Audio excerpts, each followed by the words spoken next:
নুরুল ইসলাম সাদমান আপনি জানতে চেয়েছেন, নামাজরত কোনো ব্যক্তির প্যান্ট শার্ট পরিধান করার কারণে যদি তার নিতম্বের কিছু অংশ বের হয়ে যায়, তাহলে তার নামাজের পরিপূর্ণতার হুকুম কি? নামাজ তাকে পুনরায় পড়তে হবে। কারণ হলো সতর ঢাকা এটা নামাজের মধ্যে ফরজ। নামাজের যে 13টা ফরজ রয়েছে তার মধ্যে সতর ঢাকাটা অন্তর্ভুক্ত। পুরুষদের নাভি থেকে হাঁটু পর্যন্ত এবং মহিলাদের মাথা থেকে পা পর্যন্ত, চেহারা, হাত এবং পা এতটুকু বাদ দিয়ে। তো এই যে সতরের বিশাল অংশটা রয়েছে পুরুষদের জন্য এবং মহিলাদের জন্য, এর এক চুল পরিমাণ জায়গাও যদি নামাজ চলাকালীন 3 তাসবিহ পরিমাণ খোলা থাকে, তাহলে নামাজটা তার ভেঙে যাবে। সুতরাং এমনটা আমরা দেখি, প্রায় দেখি যে প্যান্ট বা পাজামা এমন অবস্থায় আছে, টি শার্ট পরা আছে, প্যান্ট পরা আছে, যখন তিনি রুকুতে দিলেন বা সেজদায় গেলেন তখন শার্টটা বা টি শার্টটা সামনে চলে গেল, প্যান্টটা নিচে নেমে গেল, দুই দিকের টানের মাঝখানে সতরের কিছু অংশ খোলা থেকে গেল।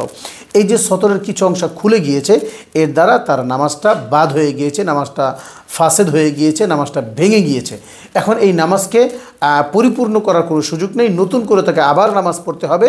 সেই নামাজে যেন এই সতরটা খোলা না থাকে এটা খেয়াল করতে হবে। সতর খোলা থাকলেই বা খুলে গেলেই নামাজ বাদ হয়ে যাবে। এই নামাজকে পরিপূর্ণ করার কোনো সুযোগ আর আমাদের হাতে নেই, যেহেতু এটা ফরজ বিধান। ফরজ বিধানের কোনো সমাধান নেই, সমাধান একটাই, পুনরায় কাজটা করতে হবে। যদি ওয়াজিব ছুটে যেত তাহলে এটার সমাধান ছিল সেজদায় সাহু দেওয়া, কিন্তু ফরজের ক্ষেত্রে এই সুযোগটা ইসলামের মধ্যে নেই।